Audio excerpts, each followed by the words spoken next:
Every single generation, every civilization, really, faces the exact same question. How in the world do you build a world that actually works? Over 2,000 years ago, China's greatest minds had this epic war of ideas to answer that very question. You had Confucius, the moralist, Lao Tzu, the mystic, and Han Fei, the stone-cold realist. Now, these guys rarely agreed on anything, but together, they created something absolutely incredible, a blueprint for balancing power, ethics, and flow. And what's wild is that their ancient design might just hold the key to rebalancing our own kind of chaotic modern lives. All right, so here's how we're going to break this down. First, we'll take a quick look at why our own world feels so, well, off balance. Then, we're going to dive into these three ancient pillars, one by one: Confucian virtue, Taoist flow, and legalist order. And then, this is the best part, we'll see how putting them all together creates this powerful blueprint that, you can actually use yourself. So let's start with that big, fundamental question. And look, this isn't just some abstract thing for empires or nations. We're talking about our companies, our families, even what's going on inside our own heads. How do we create systems that are stable, but also humane and adaptable, all at the same time? It's a tough one, right? I mean, if you look at our modern world, it often feels like we're swinging on this giant pendulum. One minute we're craving structure, rules, data, anything to make sense of the chaos. And then, whoosh, we swing all the way to the other extreme, where it's all about feelings, empathy, and intuition. We're just constantly caught in this tug-of-war. But the ancients, they actually offered a way out. See, they understood that a healthy civilization, or a healthy person for that matter, needs to balance three essential forces. You need order, that's the strong spine, provided by the legalists. You need virtue, the compassionate heart, that's all Confucianism. And you need flow, that deep calming breath of Taoism. Now here's the real insight. If you take away any one of these, the whole thing just collapses. It's a three-legged stool. So, let's meet our first architect, Confucius. He looked around and saw a world just descending into chaos, and he believed the root of the problem was that we lost our shared humanity. His solution wasn't just to make more rules, but to build a kind of moral architecture, right from the ground up. And at the core of this whole structure is a concept called Ren, which basically means humanity. Confucius said we build up our Ren through something called Li, which is all about patterned behaviors and rituals. Think of it like a kind of moral grammar. These consistent rituals, whether it's at a family dinner or in a national ceremony, they teach our nervous system respect, rhythm, and restraint. It's social design, really. This gets to the absolute foundation of his philosophy. Order doesn't come from the outside in. It radiates from the inside out. Before you can even hope to lead a company or a country or even your own family, you have to get your own internal world in order first. And trust me, this isn't just some dusty, ancient history. We see Confucian ideas literally everywhere today. Think about modern leadership training that hammers on integrity, or the simple ritual of a family dinner to build connection.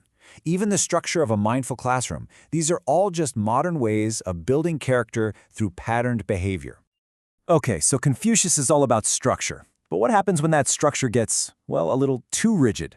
This brings us to our second thinker, Lao Tzu, who offered a completely radical counterpoint. Where Confucius wanted to build things up, Lao Tzu wanted to let things dissolve. He saw the universe not as a machine to be controlled, but as a great river, a natural rhythm that we should harmonize with, not fight against. His big idea was Wu Wei, which is often translated as effortless action. It's all about finding the path of least resistance. So instead of trying to force outcomes and optimize absolutely everything, Wu Wei teaches us to be more like water. Adaptable, humble, simple. It's about letting systems organize themselves. And this just highlights a totally different kind of strength, one that's rooted in surrender. If you push too hard, if you have too many rigid rules, you actually end up destroying your own power. A true leader doesn't need to force anyone. Their example is powerful enough that people just want to follow. So the Taoist approach is totally the yin to the Confucian yang. It's that voice that reminds us to stop trying to control every single variable, to flow around obstacles instead of just crashing right into them, and to trust that sometimes the absolute best thing you can do is just get out of the way. But what happens when virtue isn't enough, and all that flow just leads to chaos? Well, this is where our third thinker, Han Fei, storms onto the scene. He was the brilliant, kind of ruthless realist of legalism. He looked at idealists like Confucius and basically asked, that's all very nice, but what actually works? He was way less concerned with moral character and much more interested in engineering a system that flat out produced results. His doctrine was called Fa, or law. For Han Fei, the system itself, the laws, the clear lines of accountability, the incentives, it had to be stronger than any single person's good intentions or charming personality. He believed you have to build systems that reward results, not just fancy speeches. This is the pragmatic, almost cold view of human nature that really defines legalism. Han Fei basically argued that, at the end of the day, people respond to clear incentives. And you can see his logic alive and well in pretty much all of modern management, with its focus on metrics, KPIs, and a clear rule of law. But here's the thing about legalism. It is a double-edged sword. On one hand, it creates incredible efficiency and clarity, no doubt about it.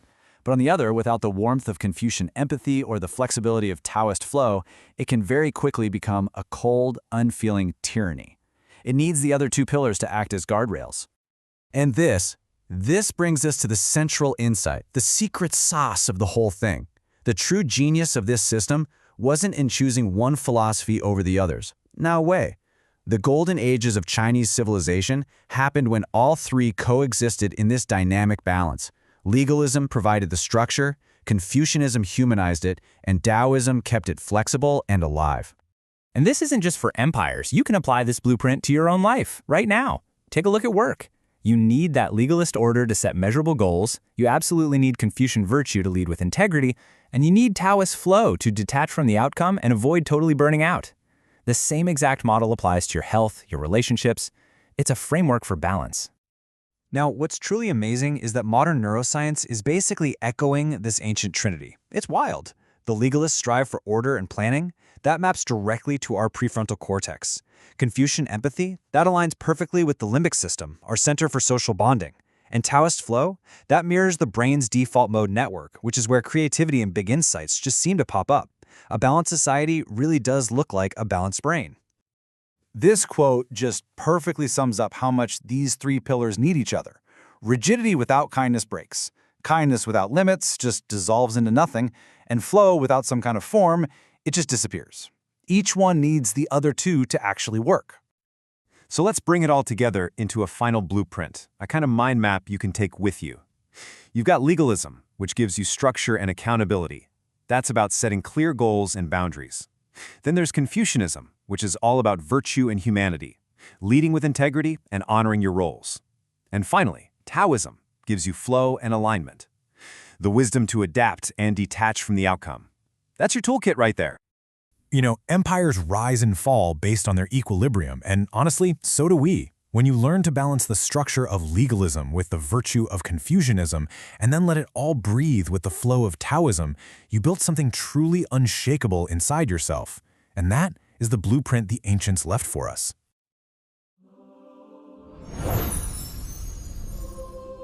Like and subscribe for timeless wisdom.